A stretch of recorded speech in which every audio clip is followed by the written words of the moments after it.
जय Hind friends, good morning. आप सभी को जन्माष्टमी की हार्दिक शुभकामनाएं।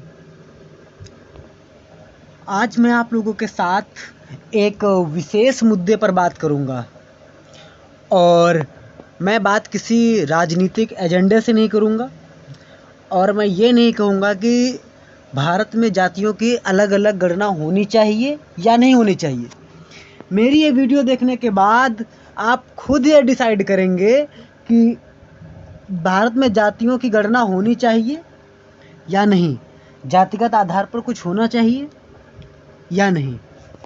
तो आज का जो हमारा टॉपिक है वो यही है कि भारत में जो जातिगत गणना है उस पे बेस्ड जो मेन हमारा टॉपिक होगा वो होगा मजबूती देने में कैसे काम आएंगे जातिगत आंकड़े। और जो हमारे विचार हैं ये हिमांशु जी की एसोसिएट प्रोफेसर जवाहरलाल नेहरू विश्वविद्यालय दिल्ली, जिसको हम शॉर्टकट में JNU बोलते हैं, उनके हैं। हम डाटा से बेहतर ढंग से लैस हूँ, चाहे वह धर्म का डाटा हो या जाति का। यह बेहतर नीति निर्धारण के लिए जरूरी है।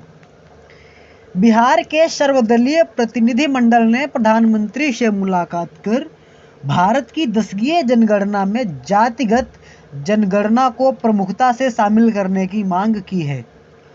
उपजातियों और जनजातियों के साथ अनुसूचित जाति SC और अनुसूचित जनजाति ST की जानकारी 1951 से हमारी जनगणना का हिस्सा रही है। मांग यह है कि इसे हर व्यक्ति तक पहुंचाया जाए, चाहे वह किसी भी धर्म और सामाजिक समूह का हो।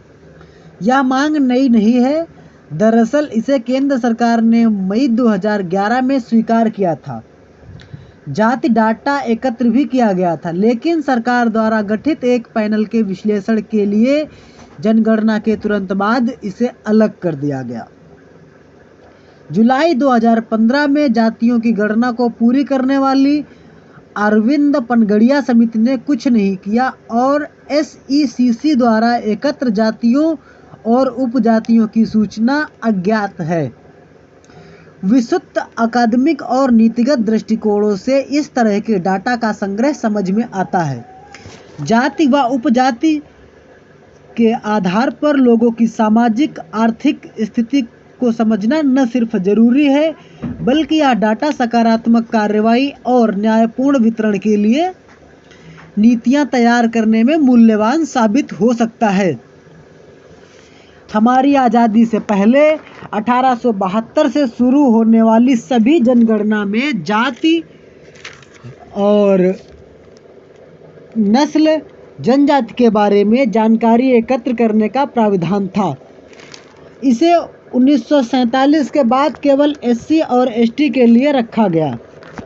हमारी जनगणना में जाति का कॉलम पहले से मौजूद है। इसका अर्थ है सरकार की आज दिख रही अनिच्छा है, बल्कि सरकार की दिख रही अनिच्छा है तकनीक या प्रशासनिक कठिनाइयों पर आधारित नहीं, बल्कि राजनीतिक है। वैसे जातिगत जनगणना की मांग करने वाले अधिकांश समूहों और दलों ने कोई राजनीतिक उद्देश्य नहीं बताया है।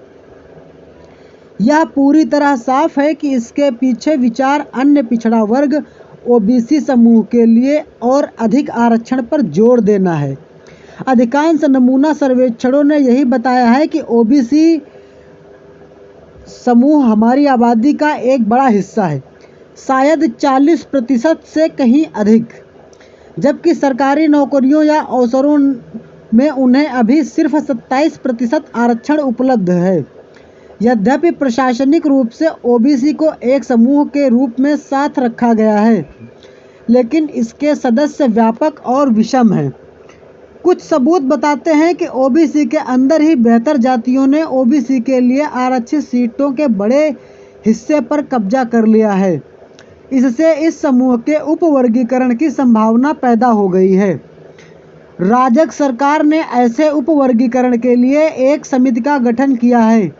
इसकी रिपोर्ट आने के बाद राजनीतिक उथल-पुथल होने की आशंका है।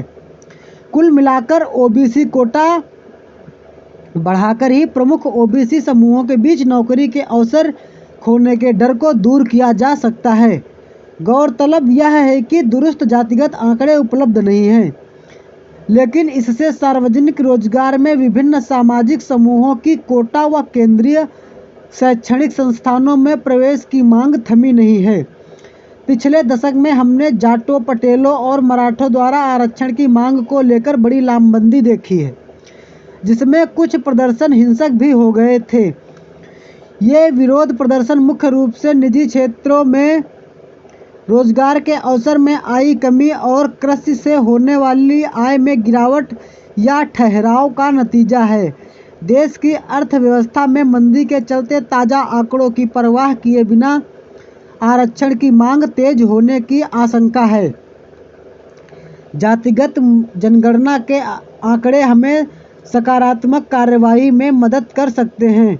नौकरियां घटने का अर्थ है आरक्षण की मांग बढ़ेगी और नीतिगत प्रक्रियाओं के लिए विश्वसनीय आंकड़ों की जरूरत पड़ेगी।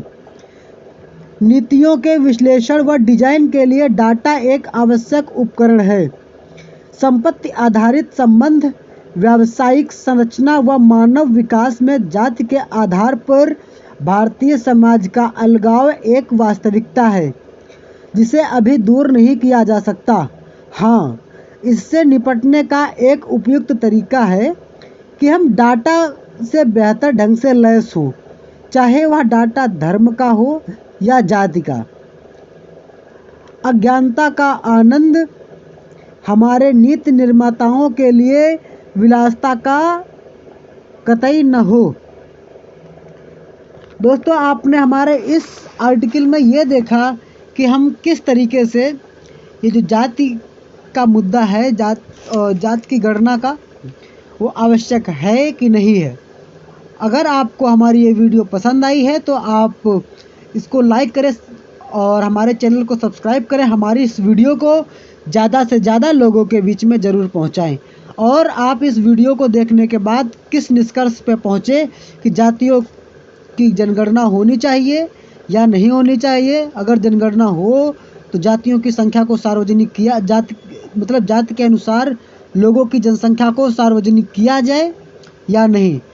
आपके सुझाव हमारे लिए बहुत महत्वपूर्ण होंगे। आप अपने सुझाव हम तक ज़रूर भेजें। अब हम विदा लेते हैं, अगली वीडियो में मिलते हैं। तब तक के लिए जय हिंद।